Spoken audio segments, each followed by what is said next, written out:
The heading for Lesson 5.4 is a triangle inequality. We will apply the triangle inequality theorem and determine the shortest distance between a point and a line. How can you use the triangle inequality theorem when traveling? Chuck Noland, I really wanted to say Chuck Norris there, travels between Chicago, Indianapolis, and Columbus as part of his job. Mr. Noland lives in Chicago and needs to get to Columbus as quickly as possible. Should he take a flight that goes from Chicago to Columbus directly, or a flight that goes from Chicago to Indianapolis, then to Columbus? Well, I hope you did not actually need the theorem to answer the question. Yes, it is shorter to go directly instead of going to another point on your way there. Okay, the theorem says that the sum of the lengths of any two sides of a triangle is greater than the length of the third side. So in this triangle, the length of AB plus BC together has to be more than AC. And so on and so on. BC plus AC is more than AB. AC plus AB is more than BC. If we had AB plus BC equaled AC, we would have a straight line, B would be between them, and we would have nothing to bend to make a triangle. For example 1a, they ask us to determine whether the measures 6.5, 6.5, 14.5 can be the lengths of the sides of a triangle.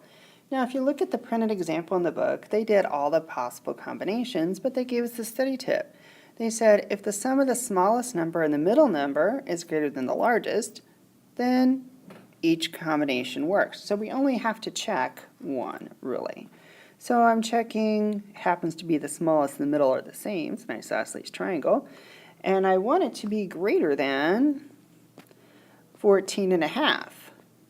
But I have a problem. 6 plus 6 is 12, plus a half and half is 13.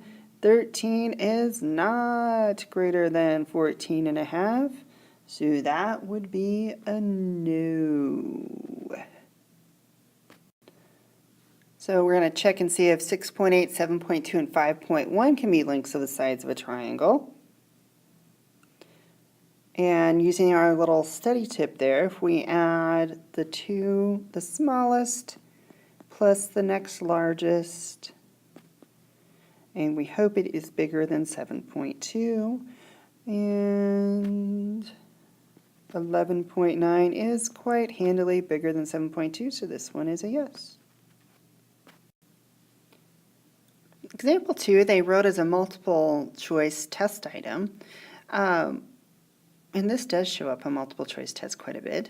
To find the range of values that will work, we can subtract to get the smallest.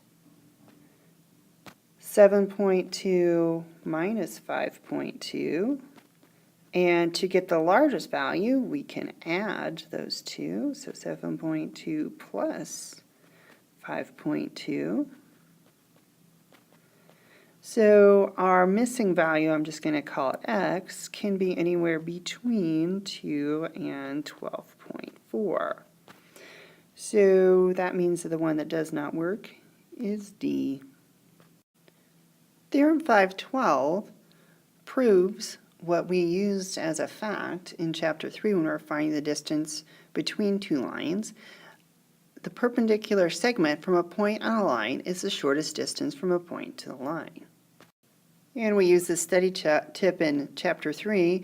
If the line is horizontal, the shortest distance will be along a vertical line. Likewise, the shortest distance from a point to a vertical line lies along a horizontal line. Corollary 5.1 follows pretty quickly from that.